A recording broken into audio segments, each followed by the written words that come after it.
Excellent. Good morning, everyone. Welcome to this month's SODA webinar. We are pretty excited to welcome Paul Novostad from Dartmouth College today. Paul is an associate professor in economics, works in development economics, and I think the interesting bit for the SODA crowd is that Paul works with amazing novel data, wants to tackle questions and issues related to economic development with highly granular data, combining data, remote sensing data, but also other government and private and public sector data to basically create new insights. And that's perfectly in line with the things we do at SODA as well. Paul is also working hard to make this data publicly available.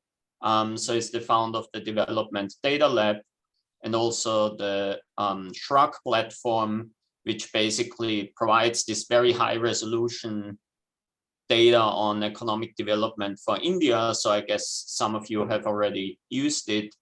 And today's presentation is about residential segregation in India, evidence from 1.6 million neighborhoods. Paul, the floor is yours. Thank you.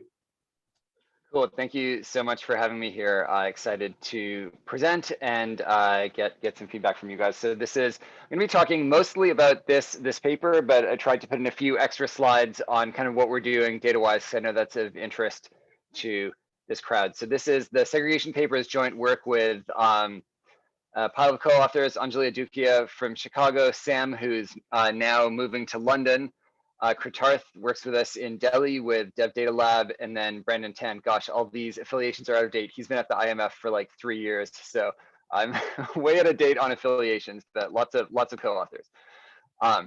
Okay, the economic motivation for this paper is the fact that we understand location, like where you grow up and where you live, as being really important for your opportunity, for like the set of opportunities that you get in life. And if you grow up in a poor neighborhood or a rich neighborhood, all other things equal, that seems to be really consequential, at least as far as we know in the rich world. Well, we know this is true in the poor world as well. If you grow up in like a poor rural village, it doesn't matter how smart you are, it's going to be very hard for you to get opportunities. Now, location is high resolution, but when we study development, we often work with low resolution data. Like in India, you might work with the district level national sample survey, which gives you information about districts which have 2 million people in them each. And so what we're trying to, a big part of our agenda is kind of understanding what we can learn from more granular location data. And segregation is exactly the type of thing that is very hard to study without highly granular data, right? Think of even a small town of 5,000 people. You'll rarely be able to even identify such a town in most data sets that people work with. Segregation is a phenomenon that happens below the level of town. Where do groups live within that town? What kind of public services do they have access to? What kind of opportunities do they get? We think residential segregation of marginalized social groups is tremendously important as a driver of opportunity.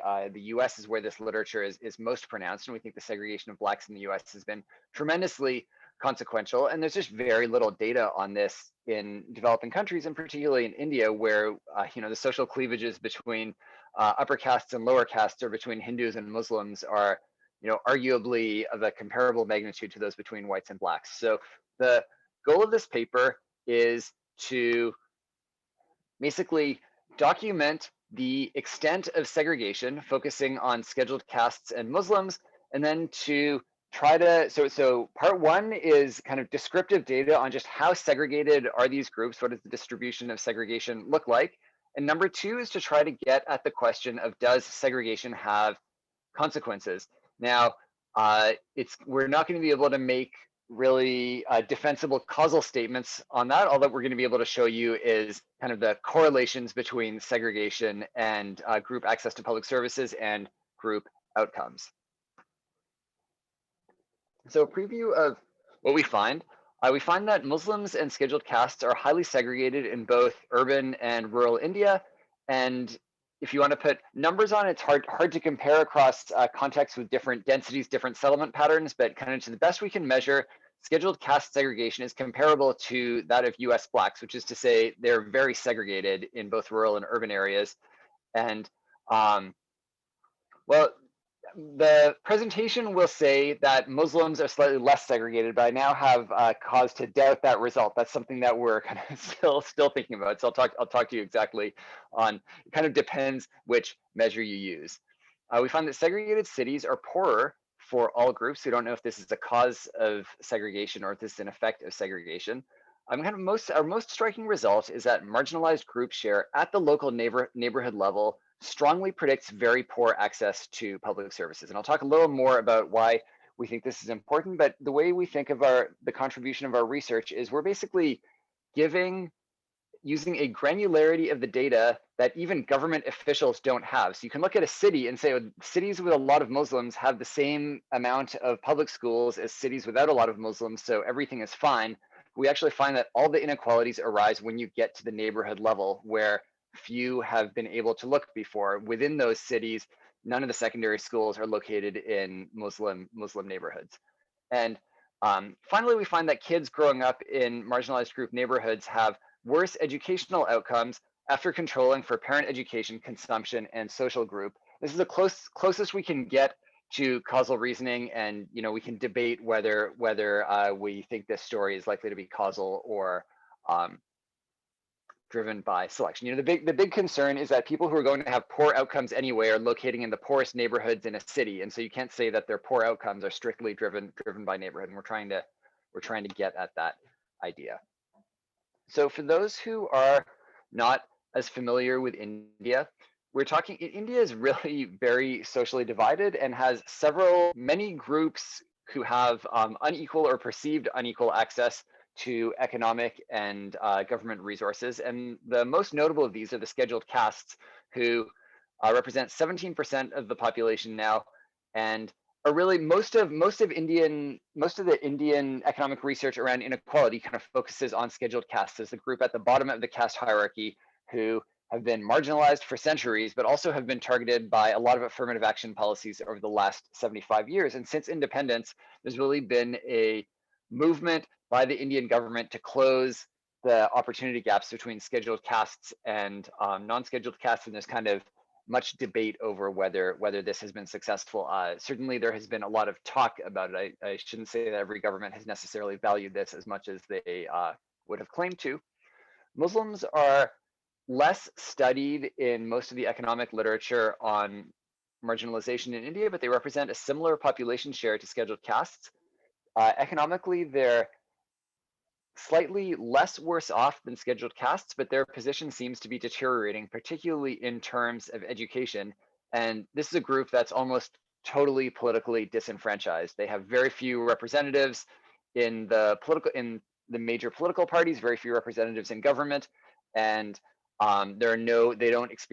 they experience very little. You can find a program here and there, but in general, you can think of them as being not protected by affirmative action. None of these equalization policies are targeted at Muslims. And we're not going to talk about scheduled tribes in this paper. There'll be an appendix on these. So we had to decide where to stop somewhere. So we decided to focus on these two groups. Scheduled tribes also rarely live in cities, and a big contribution of what we're trying to do here is shed light on what's going on inside of cities.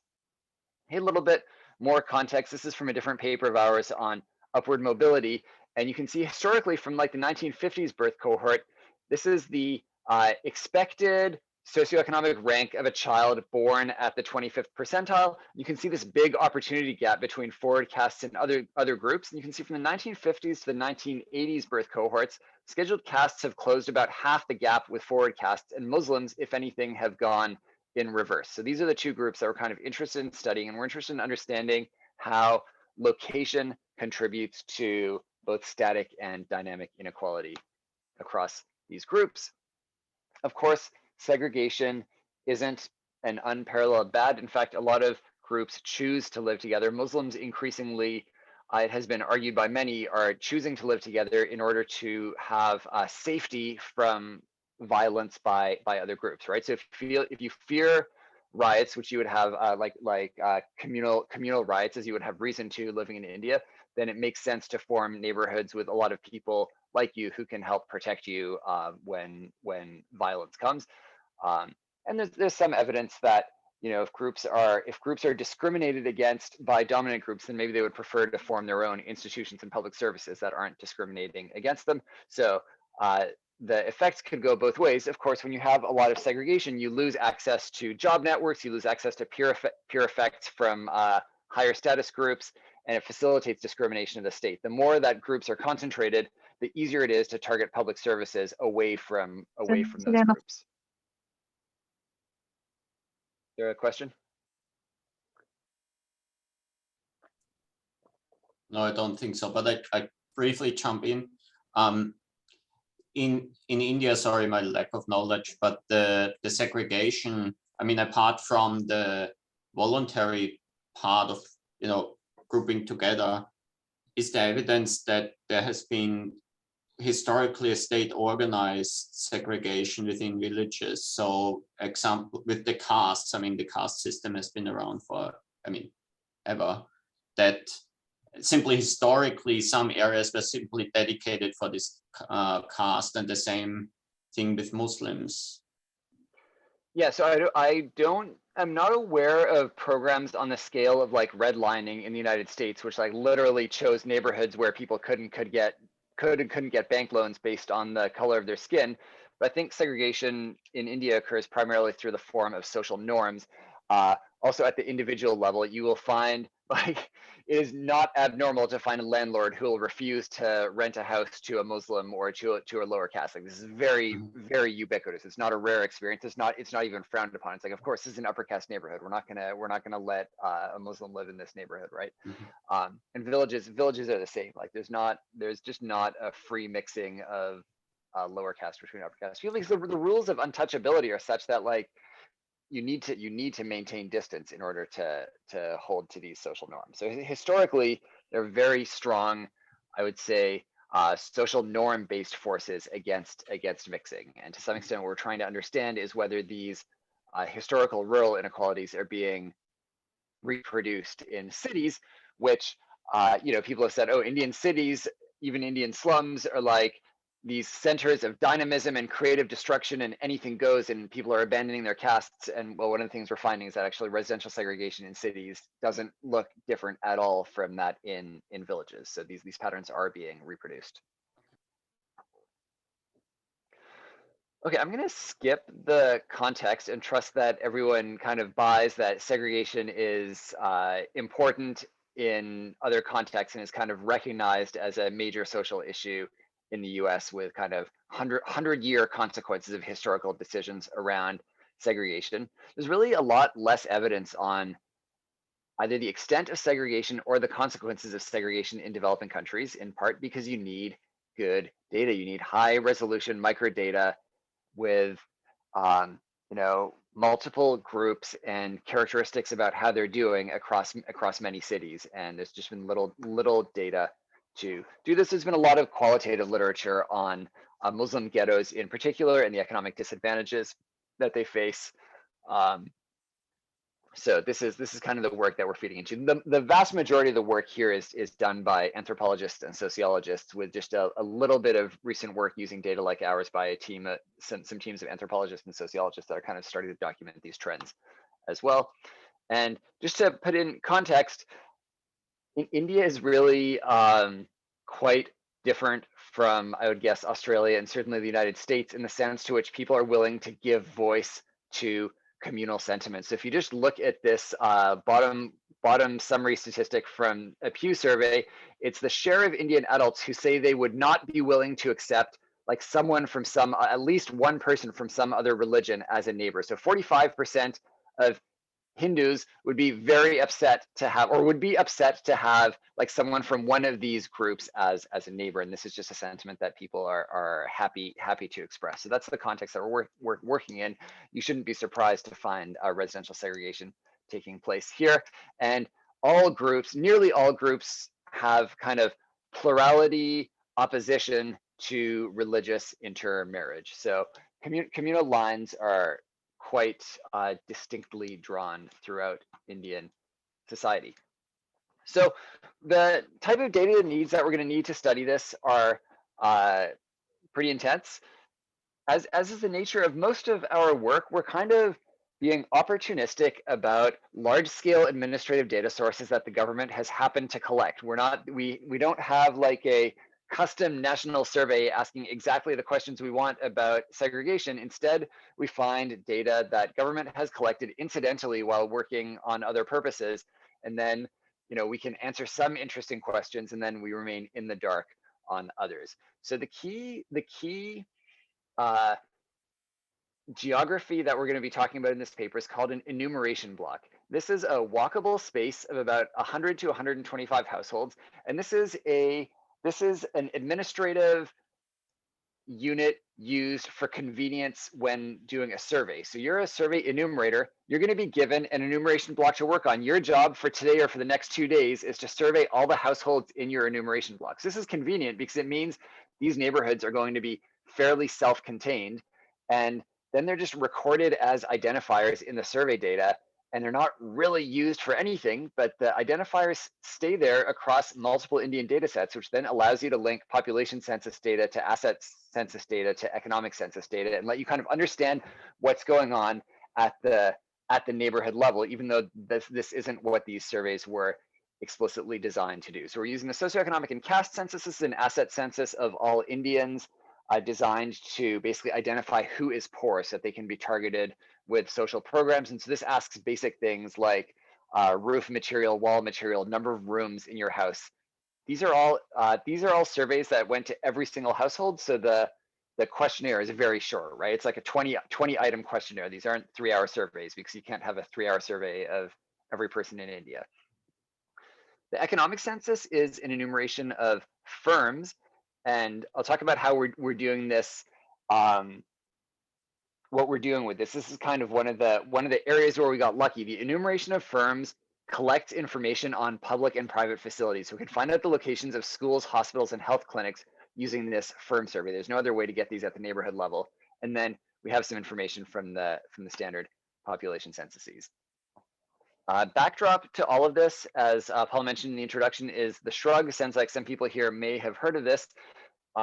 This is basically our public data portal that we're using to try to both make administrative data more accessible and to hopefully coordinate other researchers and get people working together on administrative data more than they would otherwise. The cool thing about administrative data, so by administrative data, I mean data collected by government or private firms in the course of operations, not necessarily for the intention of using it for research, that covers the national scale. So what's neat about administrative data is if you have 2 different administrative data sets, they're hitting all the same people, right? If I go do a survey for my microfinance project and Paul goes and does a survey for some other project of his, there's very little benefit to combining those 2 surveys because we're in different villages, we're hitting different people, and there's kind of not really any great, sometimes you can find ways to work from both, but in general, we're hitting different people, it's not useful. But when we're using administrative data sets, these all layer perfectly on top of each other, and the more that you have, the number of questions that you can answer increases multiplicatively. The challenge of using administrative data is that it's really tedious and costly to take one of these undocumented, messy, raw data sets and try to understand the signal in it and where the value is.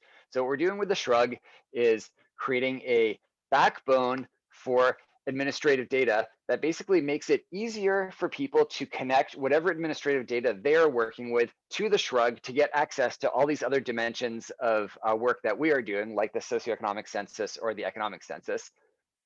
I'm trying to make it we're basically writing code and kind of setting up metadata protocols and systems that really lower the cost of other people to connect into the Shrug. And then we're creating an open architecture that makes it very easy for other people to share the data that they're working on. So I think what I've experienced a lot in talking to people working on big data projects in India. Okay, so there's some set of people who like hoard their data and are like, I'm gonna write papers on this data set for 10 years and I'm not gonna let anybody else touch it. So that's definitely a type that we have encountered. But more often is people are actually very happy to share the data that they're using, but it's just hard. And maybe they'll even post the data, but it takes a long time to document it. It's really hard for other people to link into other data sources. So what we're trying to do is provide a set of tools that make it easier for people. In an ideal world, you would write your paper using health insurance claims data from all of Karnataka, and then you would just like upload it to the Shrug, and then a machine would automatically figure out how to integrate it with the Shrug, and then anybody else who wanted it would be able to then download your Karnataka data and link it to our SCCC and segregation data, and then study health outcomes and in combination with segregation, right? So that's kind of the vision. We're not gonna be able to do it quite so automatically, but we're basically trying to lower those costs as much as possible. So we're trying to kind of make this a two-way street. So you're a health researcher working with medical claims data. You get a lot of benefit by being able to link to the Shrug, because you get all these other dimensions that would have taken you years of your life to collect if you were doing independently. And then we kind of soft nudge people when they download the Shrug to promise that they're going to open source their data when they're done as well. And then the idea is that when you publish your paper, the Shrug now has a health module that other people can use to study all kinds of things. So this is the idea behind it. I'd say we're not there yet. Right now, we kind of have a big open data platform that you can download anything from, and it's being used by a bunch of people. And this kind of lowering the cost of linking new data, we're basically still working on this architecture, and hopefully in the next year, we're going to release Shrug 2, which is going to be magical in its ease of working with and linking to new data sets. So that's kind of the big idea that we're working on here. Okay, so back to segregation. Another kind of neat thing that we had to do here.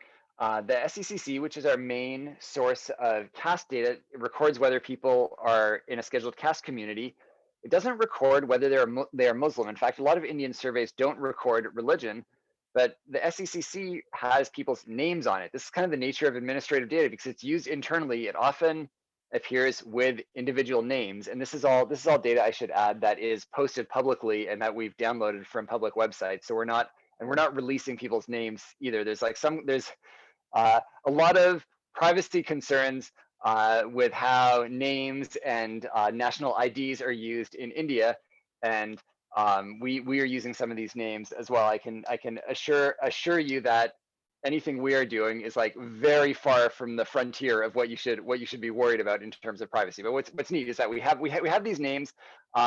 We can use neural networks and neural network to classify individuals as Muslims, and so we get a training data set with over 1 million names of people who take the National Railway exam.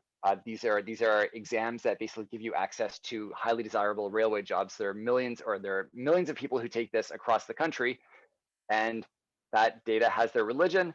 And so we train this LSTM neural network model to classify individuals as Muslim or non-Muslim. And this works amazingly well. We have people manually verify lists of names, and our model basically gives us 97% accuracy on ability to classify people as Muslims.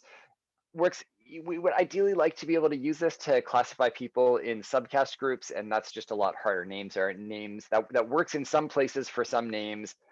Muslim names are very distinct. Caste names are distinct, but less so. So this is part of why in this paper we're only focusing on Muslims, or Muslims and scheduled castes as described in the SCCC. But I think one could do a lot more with these data as well. Okay, I'm going to skip consumption. So segregation, we're using the dissimilarity index to describe it. I don't think it's worth getting into the details of how we do this. Access to public services, I think I mentioned this already. They're measured in the economic census. This is just kind of a lucky thing that the Indian government, in running its economic census, considers public facilities as firms. They're considered state-owned firms. So hospitals and other facilities with inpatient capabilities, medical dental facilities, traditional facilities, and then primary and secondary schools are all recorded with high granularity. So we're going to use two outcome measures, binary outcome measure for the presence of a public good, and then we're going to use log of employment in all the secondary schools to get a sense of scale, right? Because one neighborhood might have a really large secondary school, one neighborhood might have a really small one, and we don't have school enrollment. Like we really have a tiny thin layer of data here, but we think that what we find in it is really, really interesting, but we're not able to look at like who enrolls in schools or like what their test scores are. We literally know, is there a school and how many staff work there, and is it public or private? So here is what our data looks like. We have about 1.1 million rural neighborhoods and 400,000 urban neighborhoods. And you can see, because we're using this enumeration block, that these, what we're calling a neighborhood, is similarly sized in terms of population. It has about 500 people. Typical rural neighborhood has about 80 scheduled castes. You can see the Muslim and scheduled castes are kind of have reverse situations in terms of being in urban areas or rural areas. Scheduled castes live more in rural areas, Muslims live more in urban areas. And then the dissimilarity measures are measured at the city for urban areas and at the subdistrict for rural areas. So one thing to keep in mind, I am going to be comparing rural and urban segregation statistics and relationships between kind of neighborhood Muslim shares and outcomes. But these do look, they're similar in terms of population, but obviously if you think about what an urban space with 500 people in it looks like and what a rural space with 500 people in it look like, these are very different things, right? An urban space with 500 people can be a city block, whereas a rural space with 500 people could be like 2 square kilometers. So we're holding population constant, but the consequences of not having a school in your enumeration block are obviously different in rural areas and in urban areas. And that's just the nature of what we're able to measure here. So keep that in mind when you think about urban rural differences. By using these enumeration blocks, we have size distributions in urban and rural areas that look very similar. We have rural neighborhoods with fewer than 250 people in them, because if you have a village with only 50 people, it doesn't get pooled with the next village. That just becomes a whole enumeration block, but there are basically no urban enumeration blocks that are this small. But this again shows you that we're basically looking at comparable population groups in urban and rural areas. I think that's the best, that we've convinced ourselves that this is the most sensible way to do this. You wouldn't want to look at like a urban square kilometer and a rural square kilometer, because you just wouldn't expect to find the same density of public services in both of these things. We kind of think of, by looking at the neighborhood level, we're basically looking at a per capita measure of public services, since all the neighborhoods have very similar sizes. Go ahead, Catherine. So I was just wondering, you don't actually have shapefiles for these, right? These are based Correct. on kind of identifiers that are in the data. Yep. So I was wondering how you eventually match these back to the spatial data and all this kind of thing. Yes, this is interesting. We don't have information on where enumeration blocks are located within towns and villages. We know where the towns and villages are. So India, you can divide India into like 8,000 towns and 600,000 villages. So we have shapefiles for those. And then within the villages and towns, so within the big cities, you can have wards and you can get shapefiles for those. And then for a couple cities, we have enumeration block maps. The enumeration block maps tell us that sequential enumeration blocks are typically side by side. So there's like some spatial dimension that we could use from the numbering, which we're not using right now. So that's a source of error in what we're doing. We're treating neighborhoods as islands. And obviously, if there is no secondary school in your neighborhood, but there is one in the neighborhood right next door, that might not be that consequential in terms of access. However, what we're going to find is really systematic differences in whether your enumeration block has a secondary school or not. So I think we're able to say unambiguously something about the political economy of the situation that's causing public services to be put into dominant neighborhoods and not marginalized neighborhoods. One could argue that, it doesn't matter in cities because people are going to have access to one of these schools in another block. But travel costs, well, I guess we can't tell you how much it matters. I think the null hypothesis that it doesn't matter at all seems like one could make that case, but I think it's kind of a tough case to make. But we can't tell you how much it matters, and probably it's more consequential in a rural area to not have access than in an urban area. Yeah, another question. Yeah, so like for instance, in the US, in some cities, they also have concepts of like organically formed communities or neighborhoods. And even US Census also kind of tries to give something in that dimension. So how should we think about the enumeration block? How much would it align with organically formed communities? And if there is another layer, which might, I'm assuming might be like larger or even smaller, I don't know, like what's your sense of that? Yeah, so this is, so my sense is it's not clear what the correct way of doing this is. Enumeration blocks are defined much as census blocks are, which is that you try to follow the lines of existing neighborhoods and existing divisions. This can magnify how you measure segregation in the US, because if there's a big black-white line in some city, it's very likely that the census block line will be drawn exactly through, right? It's not like we're imposing a random grid and seeing what happens, but maybe that's the right way to do it, because this is how people think of it as neighborhoods, right? So I think that this happens in both. So one question is endogeneity of boundaries.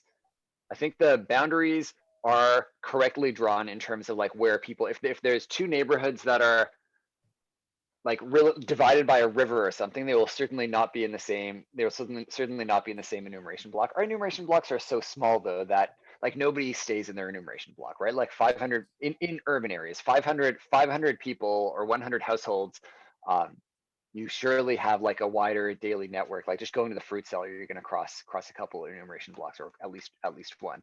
In terms of how segregation depends on the size of the unit, I'll show you a graph. And again, there's no correct way to do it. If I make my unit the household, then we'll find like almost perfect segregation, because there are very few households that have both Hindus and Muslims in them, right? So say people are perfectly segregated across households. If I make my unit of observation the city, I'll say, oh, people are not very segregated at all, because there's all these cities that are 25% Muslim, 75% Hindu. I think that the neighborhood level at we're working, I think, is pretty matches your intuition of what you feel when you walk around a neighborhood and you're like, oh wow, I'm really in a neighborhood with a distinct social group here. So I'm like a little bit more worried, for instance, about the rural setup, because for instance, like the lived experiences of individuals, there might be different depending on agricultural fields, so natural kind of rural elements of rural landscape. And then, for instance, some of the stuff that Kevin Munshi and Mark Rosenberg have done in terms of caste about migration to urban areas in India. So they also like basically go beyond, let's say, a definition of a particular village, saying that caste networks based on historical are set up in such a way that they go beyond that particular village. And then with the concept of like patrilocality and stuff, all these things, I'm wondering how the enumeration block would fit in terms of what you're trying to study with that broader landscape, right? One might argue that it would be like much larger and organically formed in a very different way than from the census block. But urban area, I understand what you're saying. People have many interactive geographies in many different ways, and like different elements of life have different geographies to them. That we're not aiming to be comprehensive on access to public services, but we kind of ask, we pose a simple null hypothesis, which is to say, if these public services are being delivered by a state which is supposedly impartial to community or even claims to be progressive, then are these services being equally delivered? Like if you're just throwing darts on a map to put these schools in places, you wouldn't expect community to matter, and we're going to find that it matters a great deal. Fair enough. Okay, moving right along. So here's our distribution of dissimilarity indexes. The blue line is the SCs. You can see that and the red line is Muslims. You can see that the rural and urban distributions of dissimilarity look very similar, and the SC distribution looks a lot like the US Black distribution. Now, this slide has an asterisk on it because it turns out that when you measure dissimilarity, zeros matter a great deal, and there are far more communities with 0 SCs than there are with 0 Muslims. So if I ask a different question, which is like, if I just take a random Muslim in India, what is the share of their neighbors which are Muslim? Like how disproportionately Muslim is their neighborhood? If you ask the question that way, then you find that Muslims are much more segregated. Like you're much more likely to live in a heavily Muslim neighborhood. So kind of I'm embarrassed to say I can't even tell you which group is more segregated at this time. This is kind of something that it depends a bit how you measure it, and we're still working on exactly what to do with this. This is something that we've just been thinking about this month. I've been uncritically presenting this slide for much of the last year, but now we kind of have doubts about it. But regardless of which group is more or less, the point is the extent of segregation is broadly similar to what we find in the US. And here, this point here matches neighborhood size to the American Community Survey. And you can see that segregation of Blacks is somewhere in between that of SCs and Muslims. Yeah, question from Sid. Hi, Paul. So how does this measure the segregation, how related is it to, say, the kind of Esteban Ray concepts of fractionalization and polarization? Are they kind of highly correlated with that, or is it capturing a little different thing? I haven't done the deep dive that I should into all the different measures of segregation. So we initially calculated using a bunch of the measures like the entropy index, the fractionalization index, the dissimilarity measure, which we're using here, and they were all pretty similar. So yeah, we find these things. We find these things are pretty similar. I've been unsatisfied with like all these different measures and how they're reported because it's not. I haven't been successful in finding a paper that really does a good job of pinning these down to economic concepts that we're interested in. But this is an area where we need a little bit more work. And you'll see that the kind of core findings depend less on trying to ask the question of how segregated is urban and rural India. For now, I can just say that like urban and rural India look pretty similar, right? There's no evidence that urban areas are like much less segregated than villages, which is a hypothesis that you might expect based on certainly how some people write about what's different about cities. I wonder if that would change if instead of fixing population size, you fixed the area. So like looking at polygons that are the same size in rural areas versus urban areas.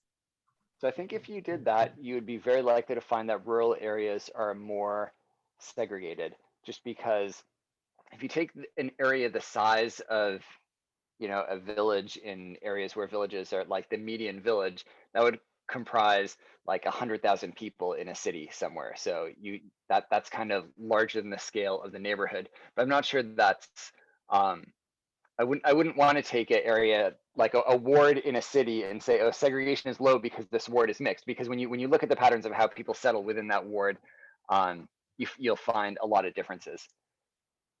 Christina. Hi, this is super interesting. I'm wondering if at all you are able to, you have looked at how this changes over time. Yeah, I'm thinking we are like cities are basically okay, this whole creative destruction, nobody cares about caste, religion, etc. Maybe it is changing over time and we don't yet see the results in the kind of like, we're not yet in the new equilibrium. Yeah, I like that idea. And we've been asking that question as well. Again, we're stuck using data from 2012 because we just have a single cross section of the data. So I'm going to show you the evidence we have on change over time in 2 slides. First, just let me, the maps they're kind of not very exciting maps because there's not clear patterns, but that's kind of interesting because that's different from every other map of India that you've seen where like UP and Bihar are very poor and the South is doing better. When you look at segregation, you kind of don't see these patterns, maybe a little bit more for Muslim segregation. You see a little bit more in the Gangetic Plain, but it's not really striking. It doesn't seem like some areas are much more or less. At least I can't look at these maps and come up with like a clear story like, oh, this is like the first order thing that's driving the location of segregation. So here's what we can do to answer Christina's question is we can look at the age of a city. We can say, are young cities less segregated than old cities, right? So the best thing, ideally, we would measure segregation every decade from 1900 to present. We can't do that. We can say if a city only appears in the population census in 2000, this city was settled pretty recently. So we can say, in these cities that were settled a long time ago, neighborhoods take a long time to change. Settlement patterns are pretty persistent. So we think looking at young cities is informative on this. You find that segregation is falling, but it's falling at a very slow rate, right? So from SC, so think of the dissimilarity measure of US blacks as being about a 0.5 or a 0.55. You can see over 100 years, if you believe this time series measure, we've basically closed 1/3 of the gap with US blacks, and it's going to be, another 1,000 years before cities are unsegregated at this rate. And there isn't going to be another 1,000 years of urbanization in India, right? Settlement decisions are, this is part of why we think this project is important to think about now, is settlement decisions are being made now, which are going to be consequential for hundreds of years. And so if there is any change to be made in how segregated cities are becoming, like there's kind of an opportunity to think about urban policy to do something about this now. That's not, that window is going to be gone in another 30 or 40 years. So cities reproduce local rural settlement patterns. This is just showing you district level dissimilarity measures, rural versus urban. So places where villages are highly segregated produce cities which are highly segregated, and that's true for both SCs and Muslims. That shouldn't be surprising if we think that there's social norms driving some of this, that people who live in cities have come from villages in a given region. So these things are very highly correlated. Okay, so moving on to, I think I'll just show one set of results here just so I can open the discussion. But this is kind of the stuff that we found most interesting and novel, is trying to understand, oh no, this is actually not what I want to do. I'm going to skip whether cities, I'm going to skip showing you that poorer cities are more segregated, and going to go to the neighborhood level analysis. We're basically looking at neighborhood outcomes, specifically access to public services, and the share of scheduled caste or Muslims in those neighborhoods. And the easiest way to get at this is just to show you a graph where on the left graph, I have the SC share on the SC share of a neighborhood on the x-axis. On the right side, I have the Muslim share. And you can see that, well, let's look at the Muslim share first. You can see this monotonic relationship where the greater the Muslim share of the neighborhood, the less likely you are to have a primary school in your neighborhood. And it's really, it really jumps out of the data. Like, it's not hard to think of how to fit a regression line to this data. SCs are kind of interesting because you see this upward trend. Remember, there have been these affirmative action policies trying to provide resources to scheduled castes. And it seems like if we think the policies are the result of this, it seems like this works for a little while. But then if you're in a really concentrated SC village with 40, 50%, 60% SCs, then it starts falling back off again. So what I'm going to do is fit a line to each of these graphs and then use that as my kind of single statistic of segregation. So if I just take this rural primary Muslim line, you can see we're quite negative for Muslims. That's going to be this point right here. So going from 0 to 1 in the Muslim share, so from no Muslims in your neighborhood to all Muslims in your neighborhood, you lower the probability of having a primary school by 25 percentage points. And for SCs, there's basically no effect because you've got that inverse U, that up and down relationship. And you can see across measures and across locations, Muslims very systematically have low access to rural and urban primary schools, rural and urban secondary schools, rural and urban health facilities. SCs also on average have less access to public services, but not nearly as badly as Muslims, and urban SC neighborhoods in fact have more primary schools. Primary school in India is getting close to universal. So we think again that this is probably driven by some of the equalization policies that have been pretty widely studied. Now, the targeting, these graphs are all showing you the within town and within rural sub-district distribution. And that's where all the variation is coming from. So that's one of the things that makes it kind of interesting to be working with enumeration block level data. And here I'm going to show you in each of these columns, you can think of this as the view of a policymaker who only has access to data at a certain level of aggregation. So column 1, I'm just looking at state level data. I have 29 states in the data, and I'm saying, do states that have more SCs or more Muslims have more secondary schools? And the data is noisy. I only have 29 observations, but the answer is not really. At the district level, so now in column 2, we improve the granularity of the decision makers' data. And we say, now you can look at district level data and we're going to use state fixed effects. So now we're studying the distribution within districts.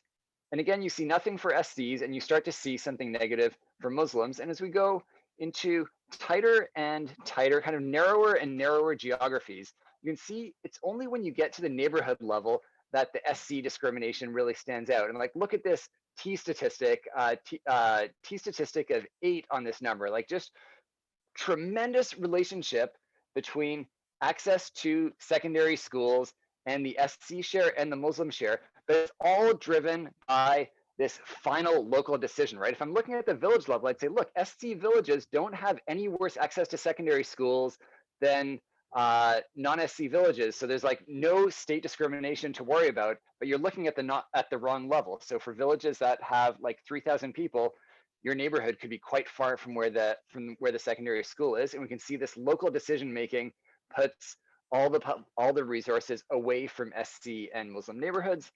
And here's what it looks like for urban. Again, kind of ambiguous results at all the higher levels of aggregation. And it's only when you look down to the neighborhood level that these disparities stand out. Let me see the time. Okay, so I'm just gonna maybe I'll skip this because this is something that we're still working on, but that's showing you that marginalized group neighborhoods have less access to public services.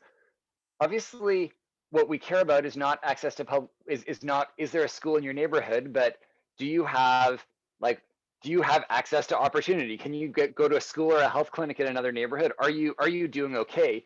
And so what we're going to do here is look at individual level data, and we're basically able to show that kids growing up in marginalized group neighborhoods get less educated. It's the only outcome we can look at the level of the kid, conditional on all the neighborhood characteristics, conditional on parent household income, conditional on parent education.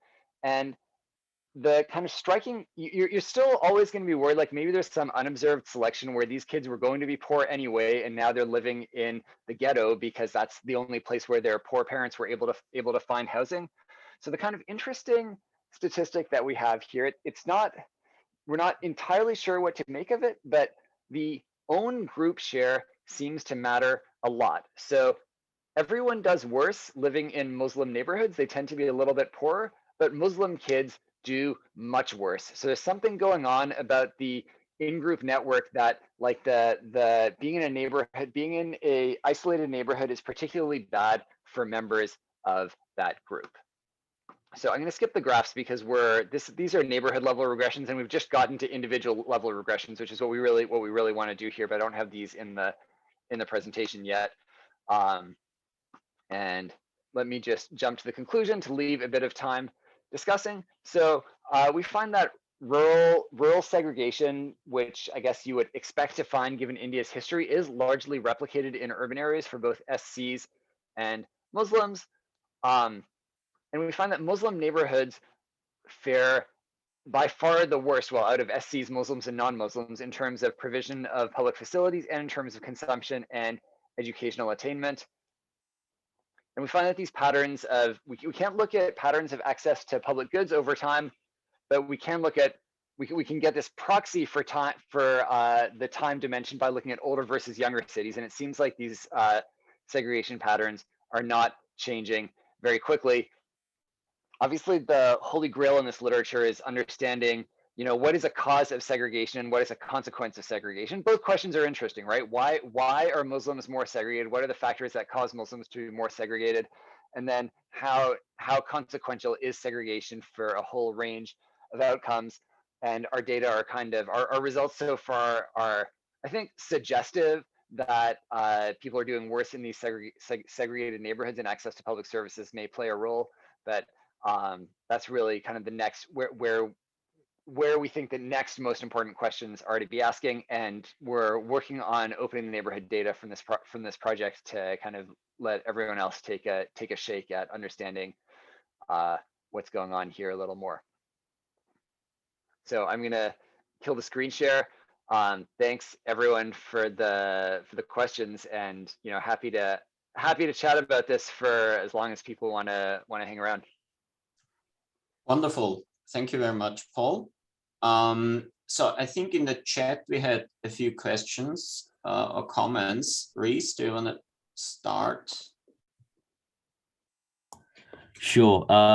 Mine was probably a bit more for comment, but Paul, I was just wondering, like, in terms of, I guess, cross-checking or verifying the data, could you use the Google Maps API to sort of identify where different public services are?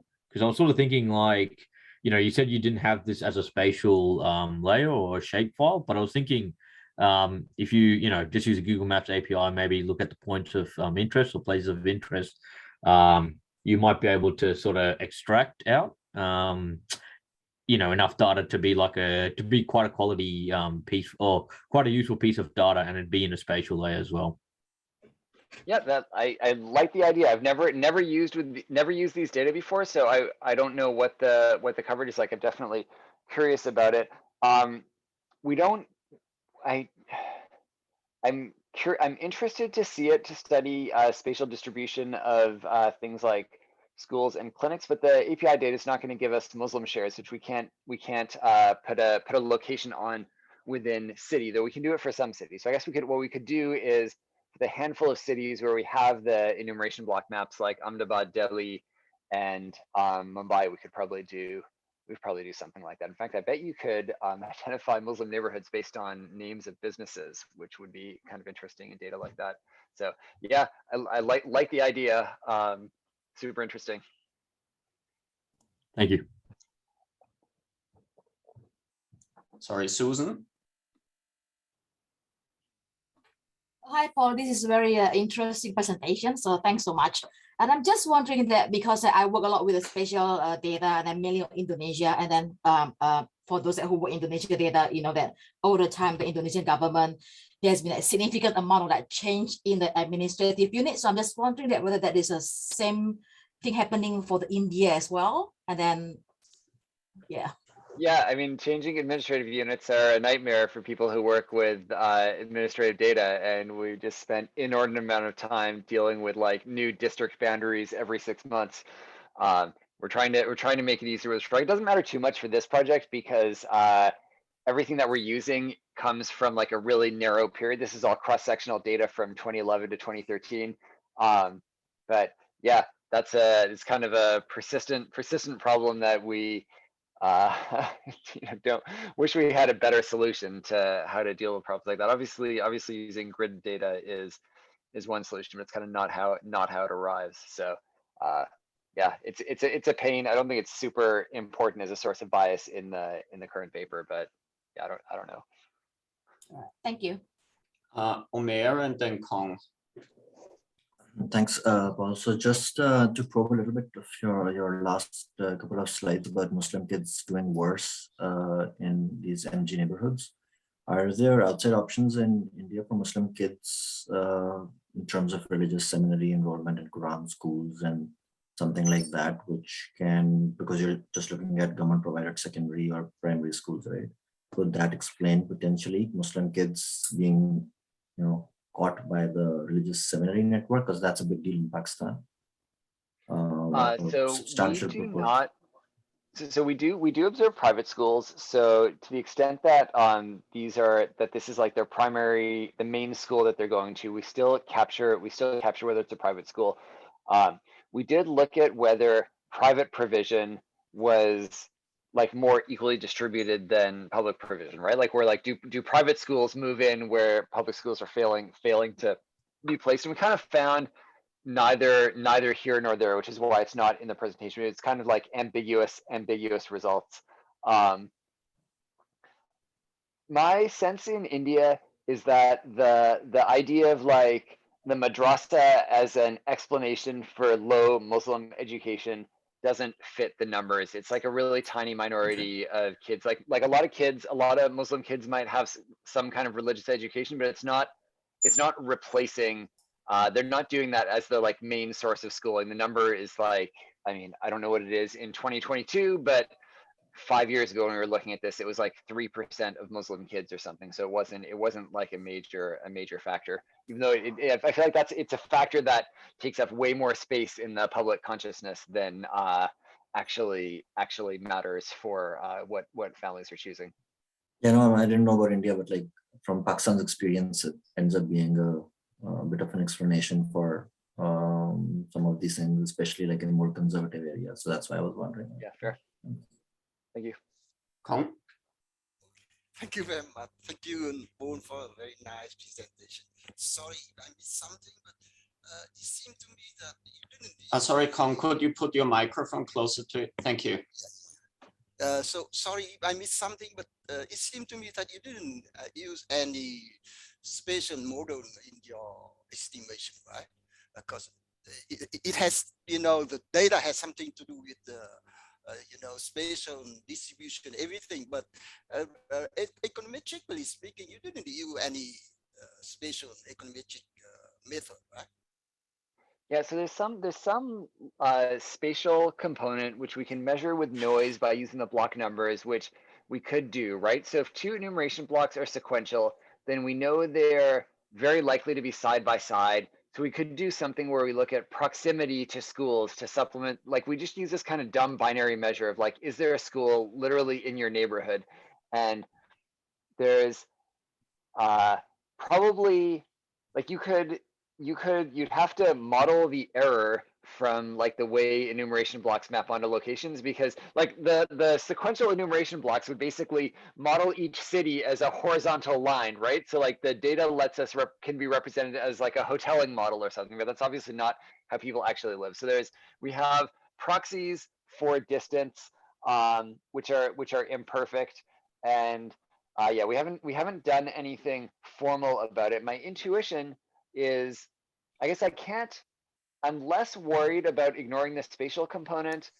I would be more worried about it if someone could come up with, I shouldn't ask for this because now someone will, but if there was like a plausible reason that the spatial error could explain the patterns that we're finding, like the patterns of apparent discrimination that we're finding. So if that existed, then it would make me much more worried about ignoring the like little bit of locational component we have. But I feel like mostly it would add noise rather than like specifically put secondary schools outside of Muslim neighborhoods. So I think the point is that some policy variable, it has spillover effect, right? Because you talk Right. about, school in one, village, and then what happened in neighboring villages matter a lot, and it's the same for the dependent variable too, and that's the point. So and the map you show, I think there are a lot of clustering is, that explain why spillover may matter. I'm just thinking about that, but it's very interesting. The reason I'm very interesting, I just have a comment like that. Yeah, no, I mean it's totally a fair critique, and we think our data is really exciting, and it's not as exciting as we wish it was. So we're kind of trying to take it as far as it can go, but obviously, if the Indian government would be more forthcoming with releasing the locations of the enumeration blocks, then that would make all of this a lot, it would give us a lot more, room to explore. Okay, thank you very much. Yeah. Thanks. Sad? Yeah. Hi, Paul. Thank you very much for I think you mentioned something about neighborhood, peer or network effects, because sometimes the people self-select, and of course, something to do with job network, or of course there is this violence. You try to be within a community because you fear some reprisal down the line. So do you have, like, I'm wondering whether but because you have data for 2011 and 2013, yeah, so that Right. migration and self-selection and some of the network effects probably would be driving some of your findings at this stage?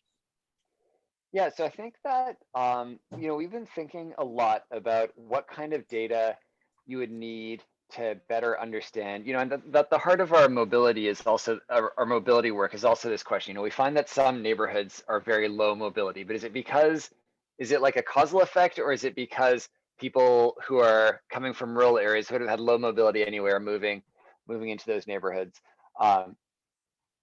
So we don't have access to granular movement data in India yet. We have like 5 different leads and have like chased down many of these over the years. I think with cell phone app data and social media data, CDR type stuff, I'm optimistic that it won't be long before we can study these kind of local movement patterns in a lot more detail. And at that point, I think the NSS migration surveys are like give you district to district tables, and moving to a city, we think it's probably really consequential which neighborhood you move to, and that's the area that we're really excited about doing more work. We're kind of constantly, that's like our holy grail in terms of the data we wish we could have, and hopefully we'll have in the next few years, that can kind of help us understand who moves to which neighborhoods from which areas and how much it matters. This goes back to